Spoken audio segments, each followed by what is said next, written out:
कहते हैं सत्ता में सबसे बड़ी चीज होती है कनेक्शन, लेकिन जब वही कनेक्शन अपने आप को कानून से ऊपर समझने लगे तो एक दिन वो कानून खुद आपके दरवाजे पर आ खड़ा होता है, बिना चेतावनी, बिना डर और बिना मुरव्वत। 16 जुलाई 1981 ये वही दिन था जब कानपुर की आलीशान कोठियों में नोटों की जगह गड्डियां निकली और सत्ता का सच खिड़कियों से झांकता नजर आया।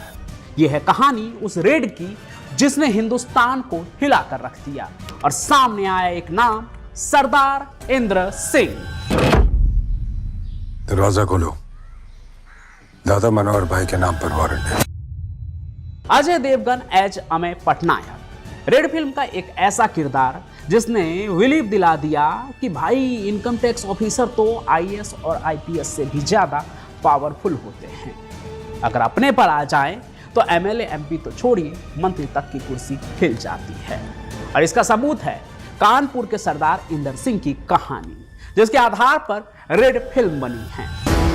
अंदर ये शस्त्रधारी देख रहे हो, बाहर सरकारी कर्मचारी देख रहे हो। सरकारी कर्मचारी की एक ऐसी खतरनाक कहानी जहां रेड करने के लिए आईटी ऑफिसर्स एक या दो नहीं बल्कि 200 पुलिस वालों की फोर्स लेकर पहुंचे थे, क्योंकि जिस सरदार इंदर सिंह के घर पर रेड डाली जानी थी वो सिर्फ बिजनेसमैन ही नहीं बल्कि गवर्नर बनने के उम्मीदवार भी थे। ये कहानी है उस दौर के यूपी में चले सबसे लंबे रेड की कहानी। बस आप चैनल को सब्सक्राइब करके अंत तक बने रहिए और सुनिए कहानी हिंदुस्तान के सबसे बड़े रेड की। फंस गया है पटनायक। इस एपिसोड की शुरुआत होती है उस दौर से जब हिंदुस्तान के इकोनॉमिकल हालात बीमार थे, लेकिन कुछ लोगों की दौलत दिनों दिन जवान होती जा रही थी। साल था 1980 और इन्हीं लोगों में से एक नाम था सरदार इंद्र सिंह का। 91 साल का ये बुजुर्ग सिर्फ उम्र में बूढ़ा था मगर पावर में आज भी जवानी जैसा दम था। नाम था सरदार, लेकिन हैसियत किसी सम्राट से कम नहीं थी। एक वक्त के पंजाब के विधायक, फिर राज्यसभा सांसद, और अब चर्चा थी कि उन्हें किसी केंद्र शासित प्रदेश का गवर्नर बनाया जा सकता है। लेकिन किस्मत को जो मंजूर होता है होता तो वही है। अब इससे पहले कि आप रेड की कहानी को जानें, थोड़ा सा सरदार इंद्र सिंह के बारे में भी जान लीजिए कि वो शख्सियत क्या थे। साल 1928 सरदार इंद्र सिंह ने देश की पहली स्टील रीरोलिंग मिल सिंह इंजीनियरिंग वर्क्स कानपुर में शुरू की। ये उस दौर के लिए एक क्रांति थी। फिर धीरे धीरे कारोबार बढ़ा, राजनीति में एंट्री हुई और ये 1946 से 1951 तक पंजाब से विधायक भी रहे। इसके बाद राज्यसभा में पहुंचे और वहां से पूरा राजनीतिक नेटवर्क खड़ा किया। यहां तक कि उस वक्त के होम मिनिस्टर ज्ञानी जैल सिंह भी उनके इतने करीबी थे कि जब भी वो कानपुर आते थे ना तो सरदार इंद्र सिंह के बंगले पर ही रुकते थे। देश के होम मिनिस्टर उनके बंगले पर आकर रुकते थे जब भी वो कानपुर आते थे। लेकिन रसूख की यही कहानी अब मोड़ लेती है जुलाई 1981 में।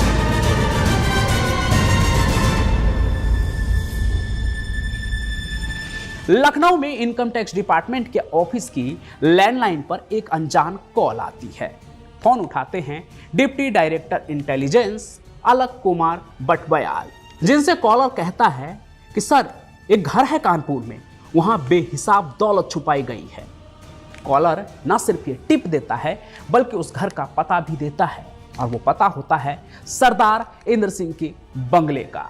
ऑफिसर बटबयाल ने जब पता देखा तो वो सख्ते में आ जाते हैं, क्योंकि आरोप ऐसे बड़े नाम पर था कि बिना सबूत उन तक सिर्फ टिप के आधार पर पहुंचना बेवकूफी थी।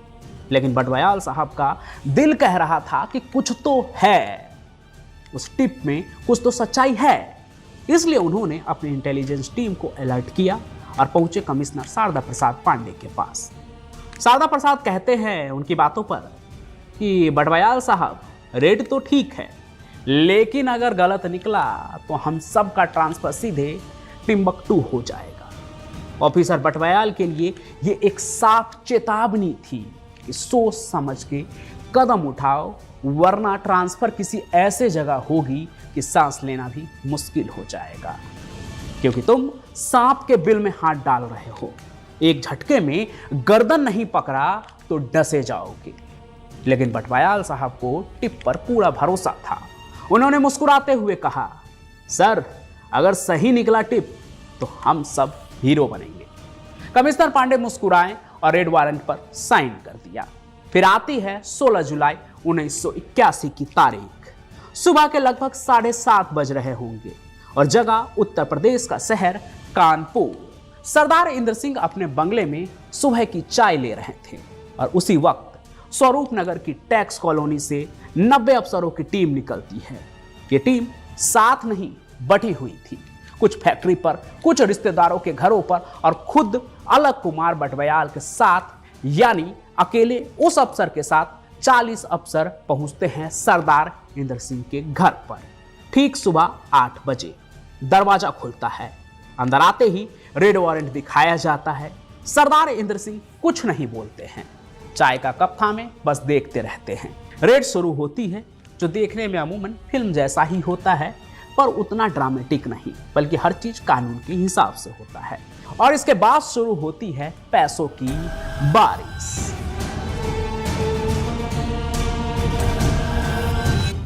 अब यहां से आगे बढ़ने से पहले एक चीज आप अपने दिमाग में एकदम क्लियर कर लीजिए, ताकि आपको समझ में आए कि ये रेड इतना इंपॉर्टेंट क्यों था। क्योंकि जिस रेड की कहानी आप सुन रहे हैं ना, वो आज से करीब 45 साल पुरानी है। तब $1 की कीमत 8 रुपये के लगभग होती थी और आज 80 रुपये से भी ज्यादा है। तो हो सकता है कि आपको लगे कि ये लाख 2 लाख मिलना कौन सी बड़ी बात है, पर जिस वक्त की ये कहानी है, उस वक्त किसी के पास लाख रुपए होना आज के करोड़पति जैसा फीलिंग था। उम्मीद है आप समझ गए होंगे। तो लौटते हैं कहानी पर, जहां सरदार के बंगले पर बटवयाल का रेड जारी है। तो वहां पर पहले ना 10 लाख मिलते हैं, फिर 20 लाख और फिर 30 लाख रुपए मिलते हैं। कहां से पैसे नहीं मिले वो पूछिए। दीवार में छुपाए गए कैश, पलंगों के नीचे से सूटकेस, पुराने ट्रंक, बक्से, यहां तक कि तहखानों से भी नोट ही नोट मिले। आगे इतने पैसे मिलने लगे कि खुद बटवयाल ने भी ये इमेजिन नहीं किया था।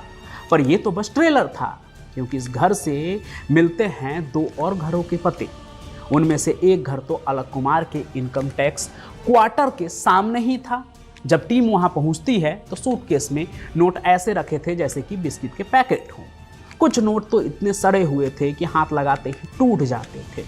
कुछ पर तो चींटियों ने कब्जा कर रखा था। ये पैसे इतने पुराने थे, इतने सालों से छुपाए गए थे कि वो सड़ चुके थे, यूज करने लायक नहीं थे। पर उनकी कीमत 1.5 लाख रुपए तक आंकी गई, और वो भी कूड़े के भाव, यानी कि वो पैसे इस कदर बर्बाद हो चुके थे कि उसे आगे यूज में लाया ही नहीं जा सकता था। लेकिन अभी कुछ भी खत्म नहीं हुआ है। अभी तो असली सुनामी यानी बाकी है, क्योंकि ये रेड सिर्फ उस दिन तक नहीं चला, बल्कि उसके अगले दिन भी चला। और दूसरे दिन एक अफसर को मिलती है एक छोटी सी स्लिप। पहली बार वो उसे नजरअंदाज कर देते हैं, लेकिन वैसी ही स्लिप उन्हें फिर मिलती है और ऐसे ही कई स्लिप्स मिलते हैं, जो असल में कोई मामूली स्लिप नहीं, बल्कि बैंक लॉकर के रेंट स्लिप थे, जो कानपुर, दिल्ली, मसूरी यानी 3 शहरों के बैंक लॉकर थे। इन्हें खोलने के लिए 3 टीमों को रवाना किया जाता है और वहां से जो निकलता है वो तो इतिहास बन गया। अब रिकवरी क्या हुई वो भी सुनिए और जरा सोचिएगा कि आज की तारीख में उसकी कीमत क्या होगी। हिसाब लगाइएगा आप साथ साथ।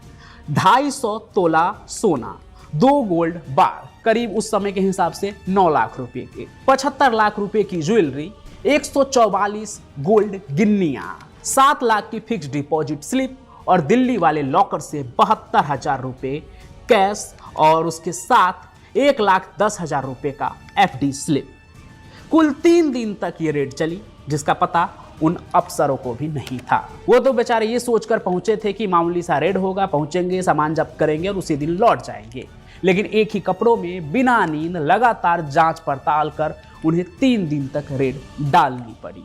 इसके बाद RBI के चीफ मैनेजर सैयद रजा जदी ने इंडिया टुडे को इंटरव्यू में कहा कि हमने एक पूरा कमरा सिर्फ इस रिकवरी के गिनती के लिए रिजर्व किया था, क्योंकि केवल कानपुर से रिकवरी थी 92 लाख रुपए कैश और लॉकर गोल्ड मिलाकर करोड़ों रुपए की संपत्ति थी। तो 3 दिन की इस रेड ने हिंदुस्तान के सबसे ताकतवर पॉलिटिशियन को हिला कर रख दिया। जिस सरदार को गवर्नर की कुर्सी मिलने वाली थी, अब वो इनकम टैक्स डिपार्टमेंट के सवालों की घेरे में थे। कई जगह ये कहानी आपको रेड 2 फिल्म की कहानी के नाम पर दिखाई जा रही है। लोग कह रहे हैं कि रेड 2 फिल्म की कहानी यही है, पर असल में इस कहानी पर जो फिल्म बनी है रेड फिल्म के फर्स्ट पार्ट के रूप में खूब मसाले के साथ आपने देखी होगी, लेकिन असल कहानी बिल्कुल वैसी नहीं थी। फिल्म बताने के लिए सेंट्रल थीम तो सरदार इंदर सिंह की रेड की कहानी को ही रखा गया, पर कई और रेड की कहानी को इसमें इंक्लूड किया गया ताकि फिल्म दमदार बने। जैसे इनकम टैक्स ऑफिसर के ऊपर जो हमला हुआ वो सरदार इंदर सिंह की कहानी में नहीं हुआ था, वो कहीं और किसी और रेड में हुआ था जिसे इस फिल्म में दिखाया गया है। हालांकि ये सब सिनेमैटिक लिबर्टी होता है जो फिल्म बनाते वक्त मेकर्स यूज करते हैं, लेकिन जो सेंट्रल थीम थी फिल्म की वो इंस्पायर्ड था, एक तरह से बेस्ड था, वो सरदार इंदर सिंह की रेड की असली कहानी पर ही था। हाँ, अब इतना कुछ जानने के बाद आप एक चीज़ तो सोच ही रहे होंगे कि IT ऑफिसर बटबयाल को जो वो फ़ोन कॉल आया था, लैंडलाइन पर जो कॉल आई थी, वो किसने की थी आखिर। अब देखिए, असल में तो इस तरह का जब टिप आता है तो कोई भी अपने सोर्स को कभी रिवील नहीं करता है, लेकिन इस कहानी में कहते हैं, ऐसा सुनने में आता है कि जो कॉल है, ये जो फ़ोन कॉल होता है IT ऑफिसर को एक टिप के तौर पर, ये सरदार इंदर सिंह के जो घर से ही किसी ने ये कॉल किया था, उनके किसी रिश्तेदार ने। यानी उनके लंका को ढहाने के पीछे उनका ही कोई विभीषण था, लेकिन वो कौन था ये राज आज तक राज ही है। पर ये तो कहानी थी रेड की, यानी कि जो फिल्म 2008 में आई थी। अब उसी फिल्म का जो है अगला पार्ट आ रहा है रेड 2 नाम से। इसमें भी अजय देवगन ही हैं, और इस फिल्म की असली कहानी क्या है कई लोगों के दिमाग में ये चल रहा होगा। हालांकि मुझे लगता है कि रेड 2 की जो कहानी है ना, वो भी कानपुर में हुए एक रेड के कहानी पर ही आधारित हो सकता है। यानी कि फिल्म का वही सेंट्रल थीम होगा जो अभी कुछ साल पहले कानपुर में एक रेड हुआ था, काफ़ी बड़ा रेड हुआ था। बाकी कानपुर के किस IT रेड की बात मैं कर रहा हूँ वो आप गेस करके कमेंट में लिखिए। जवाब सही हुआ तो वो कहानी भी जल्द लेकर आऊँगा। और भी अगर आप कोई कहानी सुनना चाहते तो वो भी आप कमेंट में ज़रूर लिखिए। साथ ही साथ आप इस वीडियो को लाइक कीजिए, ज़्यादा से ज़्यादा शेयर कीजिए, और आप इस चैनल को सब्सक्राइब जरूर कर लीजिए। ज़्यादातर लोग इस चैनल को देखते तो हैं लेकिन सब्सक्राइब नहीं करते हैं। अगर आप भी उनमें से एक हैं तो आपसे ये रिक्वेस्ट है, प्लीज़ चैनल को सब्सक्राइब कीजिए, ताकि ऐसी ही कहानी जब मैं लेकर आऊँ तो उसका नोटिफिकेशन सीधे आप तक पहुँचे। बाकी मैं पंचप्रकाश अपनी कहानियों के साथ ऐसे ही हाजिर होता रहूँगा। तब तक के लिए आपका बहुत बहुत धन्यवाद।